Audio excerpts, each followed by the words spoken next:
तेज sprinter हूँ। अभी मैंने 100 मीटर में 10.09 का नेशनल रिकॉर्ड बनाया है और मैं पहला इंडियन हूँ जो 10.1 के बैरियर के नीचे भागा है। और मैं कोशिश कर रहा हूँ मैं ट्रैक और वर्दी में भी अपने देश की सेवा करूँ।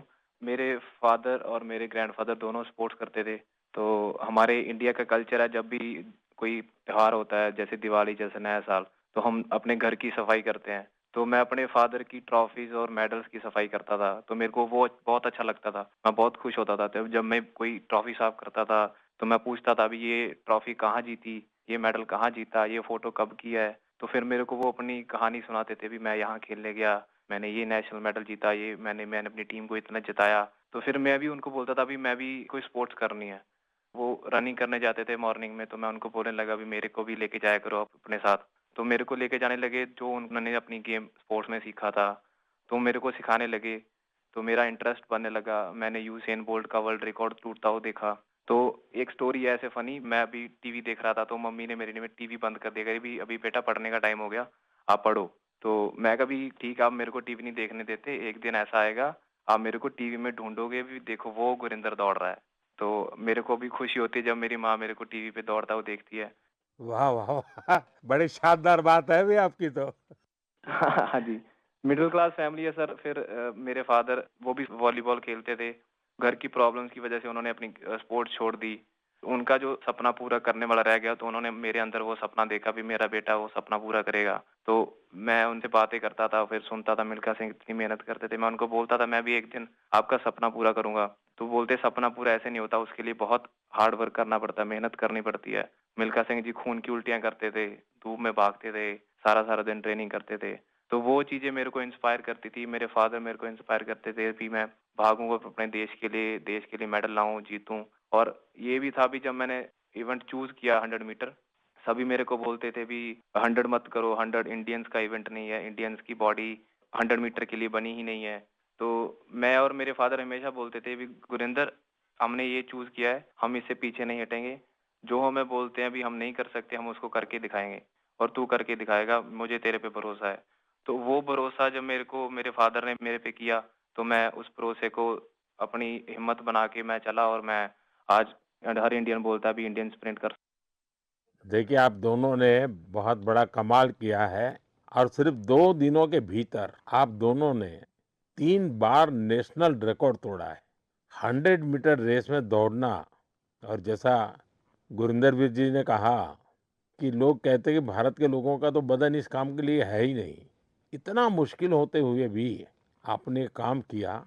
तो ये दोनों से मैं जानना चाहूँगा और मन की बात के श्रोता भी सुनना चाहेंगे कि कौन-सा जज़्बा था, क्या जीत थी, क्या सोचा था और कैसे कर रहे थे? ये कितना मुश्किल होता है? जी सर, मैं गुरिंदर, मैं जब स्टार्टिंग में सर बहुत स्ट्रगल था। बहुत बार डाउट भी आया कि मैं सही कर रहा हूँ, मैं सही चूज़ किया, क्योंकि हर बार आप नहीं जीते, कभी-कभी आप सीखते हो। जब मैं हारता था, जब मैं सही परफ़ॉर्मेंस नहीं आती थी, कोई इंजरी आ जाती थी, तो मेरे घर वाले मेरे को सपोर्ट करते थे भी कोई नहीं, एक दिन बुरा चला गया, 1 साल बुरा चला गया तो इससे ज़िंदगी खराब नहीं होती। सपने देखना नहीं छोड़ते। तो मेरे कोच ने भी मेरे को ये सिखाया, अगर तू नहीं करेगा तो कोई और नहीं कर पाएगा। तो ऐसे जब हमारी कम्युनिटी, हमारे आस-पास के लोग हमें उत्साहित करते हैं, तो हमारा कभी वो मोटिवेशन नहीं टूटता। अनिमेष जी? सर, मुझे तो सारे लोग बोलते थे कि जब मैं 2021 में चालू किया एथलेटिक्स, तो मुझे बोलते थे कि देख ये नया-नया फील्ड है, तू कर पाएगा कि नहीं? तो मैं बोला कि अब मैं इस फील्ड में घुसा हूँ तो करूँगा ही। मेरे पापा भी हमेशा मुझे बोलते थे कि तू इस फील्ड में घुसा है तो कभी पीछे मुड़ के देखना मत, क्योंकि सोचते तो सभी हैं कि ये करना है, वो करना है, बट करके बहुत कम ही दिखाते हैं। तू बस इस फील्ड में घुसा है तो इस पे अमल रहना, इस पे आगे बढ़ना है। देखो सारी फैसिलिटीज़, सब चीज़ हम लोग सपोर्ट करेंगे, फैमिली सपोर्ट, फाइनेंशियल सपोर्ट, सब चीज़ हम लोग करेंगे। बस तू मेहनत कर और इंडिया को दिखा कि इंडियंस भी भाग सकते हैं। क्योंकि ये मुझे भी लोग बोलते थे कि इंडियंस की जीन्स ऐसे नहीं है कि वो सब 10 या सब 10-1 के अंदर भाग सकते हैं या कोई स्प्रिंट कर सकता है।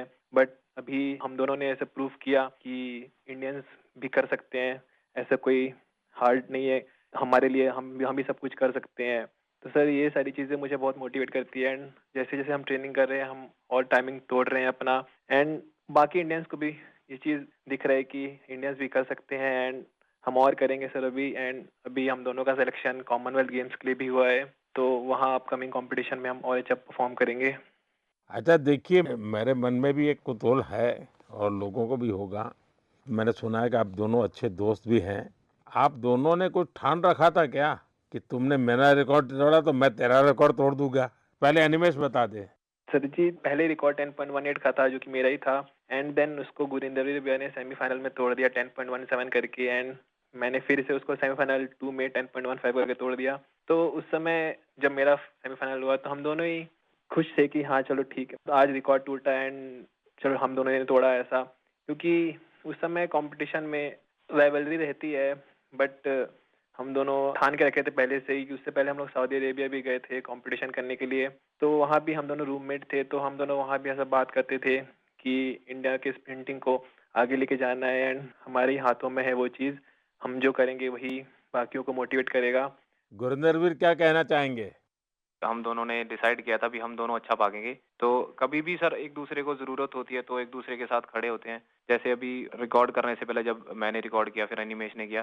तो जब हम वार्म अप कर रहे थे तो मैं अनिमेष को बता रहा था, अभी अनिमेष वो ब्लॉक सही है, उस पे जाके बैठ, वहाँ पे स्ट्राइड कर ले। हम वार्म अप यहाँ पे करेंगे, यहाँ पे वार्म अप सही होगा। तो एक दूसरे की हेल्प करते हैं, एक दूसरे की हेल्प करते हैं जब, तो दूसरा भी इम्प्रूव करता है, हम भी इम्प्रूव करते हैं। तो दोस्ती भी चाहिए सर, बट जब हम ग्राउंड के बाहर हैं, कंपटीशन के बाहर हैं तो हम दोस्त हैं, बट जब हम ग्राउंड में चले जाते हैं तो एक दूसरे के कॉम्पिटिटर हो जाते हैं। तो ये होता भी मैं इससे फास्ट भागूंगा, मैं इससे फास्ट भागूंगा। देखिए, आप लोगों ने जो स्पर्धा की है ना, वो देश का मान बढ़ाने के लिए की है। देश को भविष्य में इस जगह पे पहुंचाने के लिए की है और एक पॉजिटिव स्पिरिट से की है। और मैं मानता हूं कि आपका ये जो स्पोर्ट्समैन स्पिरिट है, खेलना भी है, एक दूसरे को चुनौती भी देना है और फिर आगे निकलने के लिए प्रयास करना है और फिर आगे जाने के लिए एक दूसरे की मदद करना है। ये अद्भुत काम किया है आप लोगों ने। मेरी तरफ से आपको बहुत बहुत बधाई, मेरी बहुत बहुत शुभकामनाएं और आप देश का नाम भी रोशन करेंगे, मुझे पूरा विश्वास है। आप ऐसे ही मेहनत करते रहिए, बहुत प्रगति होगी। बहुत बहुत शुभकामनाएं मेरी। शुक्रिया सर, थैंक यू शुक्रिया सो मच आपका सर। सर। बहुत बहुत धन्यवाद। मेरे प्यारे देशवासियों, इस समय देश के ज्यादातर हिस्सों में बहुत गर्मी पड़ रही है। तेज धूप, गर्म हवाएं, ऐसे मौसम में अपना ध्यान रखना बहुत जरूरी है। पानी पीते रहिए। धूप में अगर निकलना ही पड़े तो थोड़ा संभल कर निकले। इस दिशा में सरकार की भिन्न भिन्न डिपार्टमेंट्स ने जो गाइडलाइंस जारी की है वो भी भूलिएगा नहीं। साथियों, हमारे यहाँ गर्मी से लड़ने का तरीका कई बार रसोई में भी मिलता है। आपने भी देखा होगा, जैसे जैसे गर्मी बढ़ती है वैसे वैसे घर की रसोई का स्वाद बदल जाता है, रसोई का प्रकार बदल जाता है। कहीं मटके का पानी निकल आता है, कहीं दही जमने लगता है, तो कहीं कच्चे आम उबलने लगते हैं और फिर शुरू होता है देसी पेय का दौर। देसी पेय से आप भी परिचित हैं। अगर आप उत्तर भारत में जाएंगे तो काफी जगह आपको मिलेगा आम पन्ना, कच्चे आम का स्वाद और गर्मी से राहत भी। पंजाब हरियाणा जाइए तो लस्सी मिल जाएगी, बड़े गिलास वाली लस्सी। राजस्थान और गुजरात में छाछ जैसे हर खाने की साथी बन जाती है। और बिहार, झारखंड, पूर्वी उत्तर प्रदेश में सत्तू का शरबत, उसकी तो बात ही क्या है। पेट भी भरे, ताकत भी दे। कोंकण और गोवा में कोकम शरबत, सोल कढ़ी, दक्षिण भारत में पानकम, नीरमोर, संबारम और ओडिशा में बेलपना। वो सिर्फ पेय नहीं, भारत के अलग अलग क्षेत्रों की परंपरा का हिस्सा है और इसमें एक भारत श्रेष्ठ भारत की भावना की झलक भी मिलती है। और एक बात जरूर ध्यान रखिएगा, इनमें से ज्यादातर चीजें हमारी अपनी रसोई से निकली है, हमारे खेत खलिहान से निकली है। कोई बड़ी ब्रांडिंग नहीं है, लेकिन पीढ़ियों का अनुभव उनमें समाया हुआ है। आप भी गर्मी के दौरान देसी पेयजलों का खूब आनंद लीजिए। साथियों, गर्मी आते ही एक और चर्चा हर घर में शुरू हो जाती है और वो है आम। आम आम चर्चा का विषय होता है। भारत में शायद ही कोई घर होगा जहां गर्मियों में आम की बात न होती हो। हर इलाके का अपना आम, अपना स्वाद, अपनी खुशबू। महाराष्ट्र और कोंकण का हापुस, अल्फांसो, गुजरात का केसर, यह तो आमरस की जान है। उत्तर प्रदेश का दशहरी और मेरी काशी का लंगड़ा। वैसे लंगड़ा आम की एक खास बात होती है, पकने के बाद भी उसका रंग कई बार हरा ही रहता है। बिहार का जर्दालू, जिसकी खुशबू दूर से पहचान में आ जाए। चौसा, मालदा, हर नाम के साथ लोगों की यादें जुड़ी हुई है। दक्षिण भारत जाइए तो बंगनपल्ली, तोतापुरी, नीलम, मलगोवा, बंगाल का हिमसागर, उड़ीसा और आंध्र प्रदेश का सुवर्ण रेखा, यानी जगह बदलती है, आम का रूप, रंग और उसका स्वाद भी बदल जाता है। और साथियों, आम की ये यात्रा अब गांव से ग्लोबल मार्केट तक भी पहुंच रही है। आज मन की बात के माध्यम से मैं आम की पैदावार से जुड़े अपने किसान भाई बहनों की प्रशंसा करूंगा। आप देश की कृषि अर्थव्यवस्था के लिए आम किसान नहीं, बहुत विशेष हैं। ऐसे ही छाए रहिए। साथियों, गर्मी के इन दिनों में ऐसे तो स्कूलों की छुट्टियां होती हैं, लेकिन मैं एक ऐसे क्लास की बात करूंगा जिसमें आपका एडमिशन करने का मन कर जाएगा। साथियों, एक स्थिति की कल्पना कीजिए, एक ऐसा स्कूल जहां बच्चे भी आते हो, युवा भी और बुजुर्ग भी, जहां कोई फीस ना हो, कोई बड़ी बिल्डिंग ना हो, कोई क्लासरूम भी ना हो, और सबसे रोचक बात, वहां क्लास नदी में लगती हो। साथियों, ये कोई कहानी नहीं है, ये एक सच्चा प्रयास है। केरलम के आलुवा में साजी वलाशेरिल जी ऐसा ही एक स्विमिंग क्लब चला रहे हैं। अब तक 15,000 से ज्यादा लोग यहाँ तैरना सीख चुके हैं। साजी जी ने दिव्यांग बच्चों को भी स्विमिंग सिखाई है। इस प्रयास के पीछे एक पीड़ा भी छिपी है। कुछ वर्ष पहले एक नौका हादसे में कई छात्रों की मृत्यु हो गई थी। उस घटना ने साजी जी को भीतर तक झकझोर दिया। उन्होंने सोचा, अगर बच्चों को तैरना आता होता तो शायद कई जानें बच जाती। बस यहीं से शुरू हुआ उनका ये अभियान। साथियों, साजी वलाशेरिल जी का जीवन हमें एक बहुत बड़ी सीख देता है। सेवा करने के लिए बहुत बड़े साधन जरूरी नहीं होते, जरूरी होता है एक अच्छा इरादा और लगातार किया गया प्रयास। इन्हीं के दम पर हजारों लोगों के जीवन में बदलाव लाया जा सकता है। मेरे प्यारे देशवासियों, बीते दिनों मुझे यूरोप के नीदरलैंड जाने का अवसर मिला। वहां मैं कई मीटिंग में शामिल हुआ। इसी दौरान एक ऐसा क्षण आया ने हर भारतीय को गर्व से भर दिया। नीदरलैंड्स में आयोजित एक विशेष समारोह में चोला काल की प्राचीन ताम्र पट्टिकाएं भारत को वापस सौंपी गई। उस कार्यक्रम में नीदरलैंड्स के प्रधानमंत्री भी मौजूद थे। इन ताम्र पट्टिकाओं को लेकर मुझे देश विदेश से लगातार संदेश मिल रहे हैं। लोग खुशी जता रहे हैं, गर्व व्यक्त कर रहे हैं। भर के तमिल समुदाय में भी इसे लेकर विशेष साथियों, इन ताम्र पट्टिकाओं को लेकर लोगों में काफी जिज्ञासा भी है। इसलिए आज मैं इससे जुड़ी कुछ बातें आपसे साझा करना चाहता हूं। इनमें 21 बड़ी और 3 छोटी ताम्र पट्टिकाएं हैं। ये मुख्य रूप से राजा राजेंद्र चोला प्रथम द्वारा अपने पिता राजा राजराजा चोला के एक वचन को पूरा करने से जुड़ी है। इनमें आनाई मंगलम गांव को एक बौद्ध विहार को दान देने का उल्लेख है। इन ताम्र पट्टिकाओं में चोला वंश की उपलब्धियों का भी वर्णन मिलता है। इनसे पता चलता है कि चोला साम्राज्य की समुद्री शक्ति कितनी मजबूत थी। दक्षिण पूर्व एशिया के देशों के साथ उनके संबंधों की जानकारी भी इनमें मिलती है।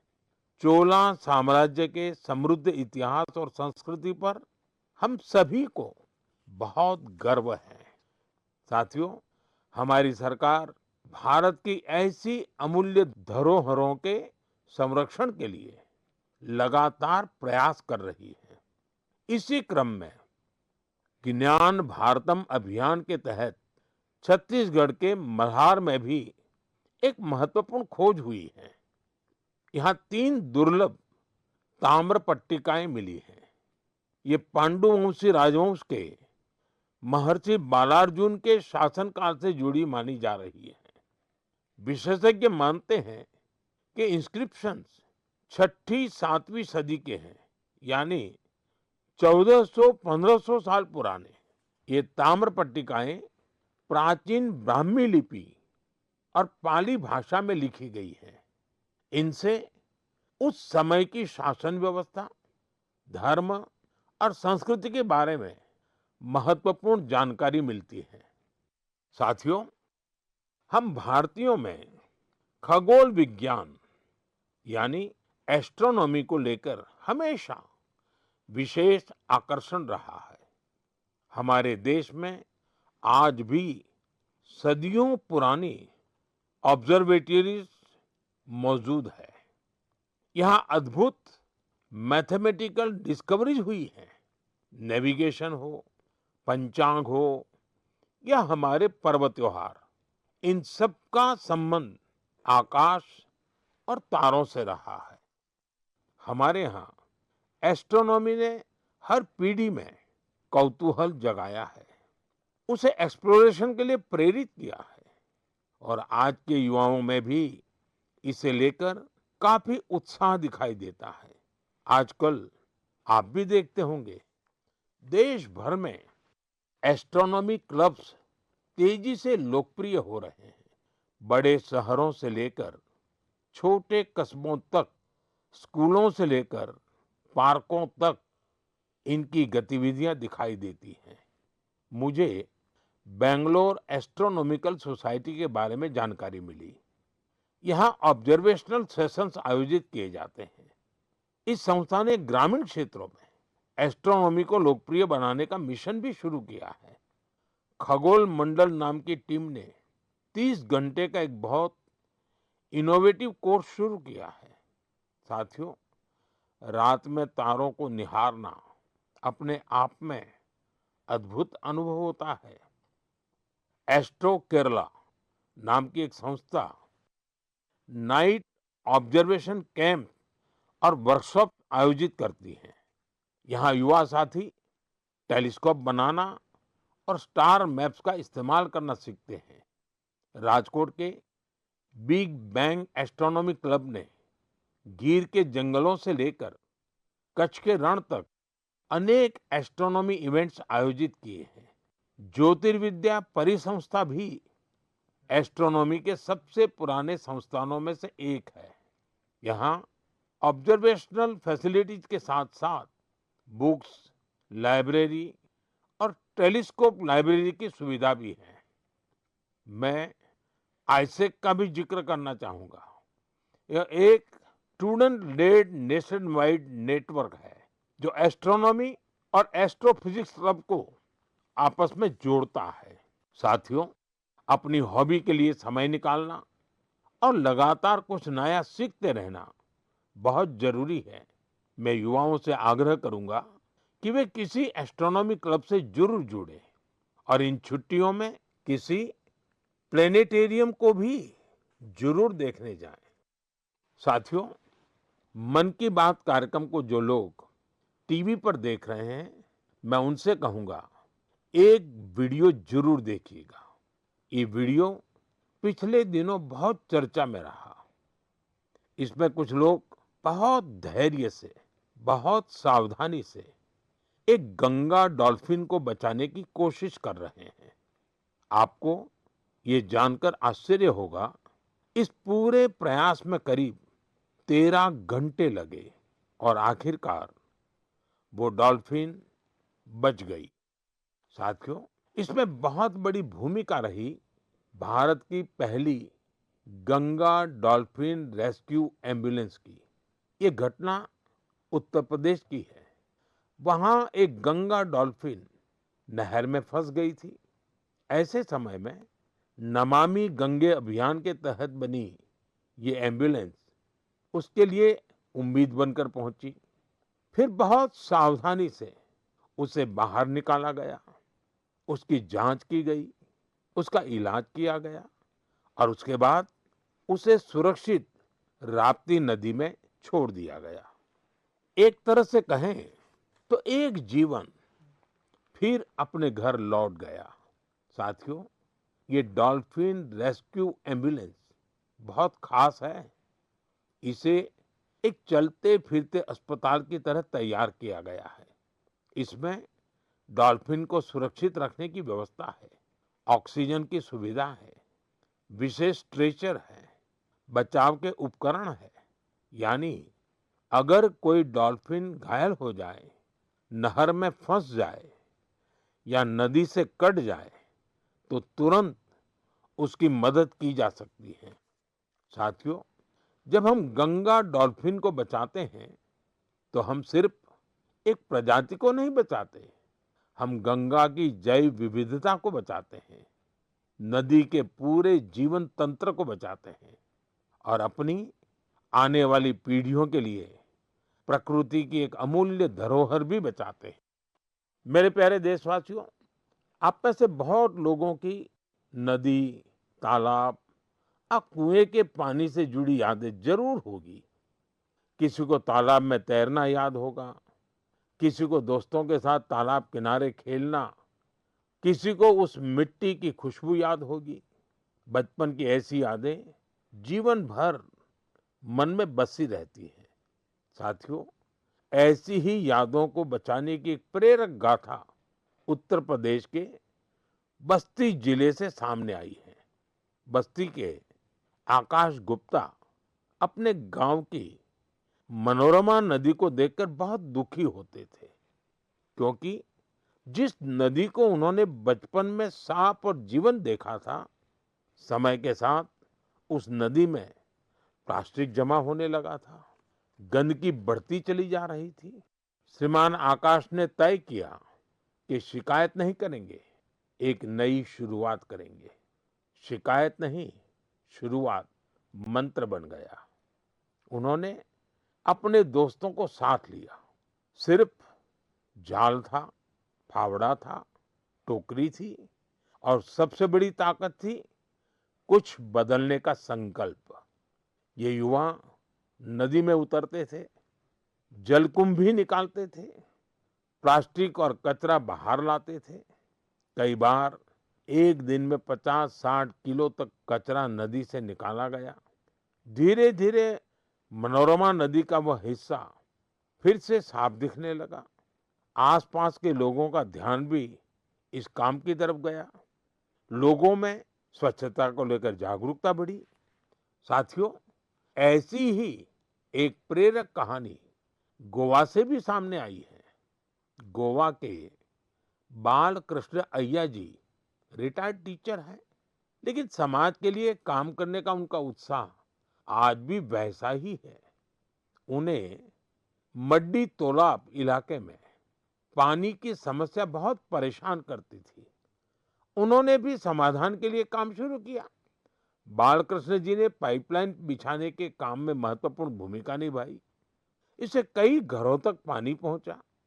जिन परिवारों को पानी के लिए रोज संघर्ष करना पड़ता था, उनके लिए यह बहुत बड़ी राहत बनी। साथियों, पिछले महीने मुझे एक बहुत अच्छा अनुभव हुआ। इसका संबंध मन की बात से भी जुड़ा है, इसलिए आज मैं इसकी चर्चा आपसे करना चाहता हूँ। तमिलनाडु के नागरकोइल में मेरी मुलाकात एक टीचर से हुई। करीब 3 दशक पहले भी मैं उनसे मिला था।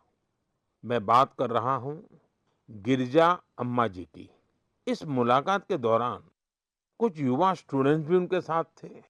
साथियों, गिरिजा अम्मा जी करीब 15 स्कूल चलाती हैं। इनमें चेन्नई का जय गोपाल गरोडिया हिंदू विद्यालय बहुत प्रमुख है। उनकी देशभक्ति की भावना हर भारतवासी को प्रेरित करने वाली है। उन्होंने मन की बात से प्रेरणा लेकर देश के अनेक सैनिकों के लिए योगदान का संकल्प लिया। इसके लिए उन्होंने अपने सभी स्कूलों के स्टूडेंट्स को प्रेरित किया। उन्होंने बच्चों से कहा कि वे वीर जवानों के लिए हर दिन 1 रुपया योगदान दें। यानी एक साल में हर स्टूडेंट की ओर से 365 रुपये जमा हुए। इस छोटे छोटे योगदान से करीब 40 लाख रुपए इकट्ठा हुए। गिरिजा अम्मा जी ने इस पूरी राशि का चेक मुझे सौंपा। उनसे बातचीत के दौरान मैंने महसूस किया कि माँ भारती के प्रति उनका समर्पण कितना गहरा है। पिछले वर्ष ही चेन्नई के पहले हिंदू विद्यालय ने अपने 50 वर्ष पूरे किए हैं। देश की शिक्षा और सांस्कृतिक गौरव को आगे बढ़ाने में स्कूल नेटवर्क की भूमिका बहुत प्रशंसनीय है। मैं इससे जुड़े सभी लोगों को बहुत बहुत बधाई देता हूँ और उन स्टूडेंट्स की भी विशेष सराहना करता हूँ जिन्होंने अपने वीर सैनिकों के लिए योगदान दिया। साथियों, भारत के हर गांव में, हर शहर में कुछ न कुछ ऐसा हो रहा है जो हमें प्रेरणा देता है। कई बार इन प्रयासों की ज्यादा चर्चा नहीं होती, लेकिन जब हम इन्हें जानते हैं तो ये विश्वास और मजबूत होता है कि देश अपने लोगों की शक्ति से आगे बढ़ रहा है। मेरा आपसे आग्रह है, अपने आसपास के ऐसे प्रयासों को जरूर देखिए। जो लोग समाज के लिए अच्छा काम कर रहे हैं, उन्हें पहचानिए, उनकी सराहना कीजिए, उनसे सीखिए और हो सके तो खुद भी किसी अच्छे काम से जुड़िए। अगले महीने मन की बात में कुछ और प्रेरक गाथाओं के साथ मैं फिर आपसे जुड़ूंगा। बहुत बहुत धन्यवाद। नमस्कार।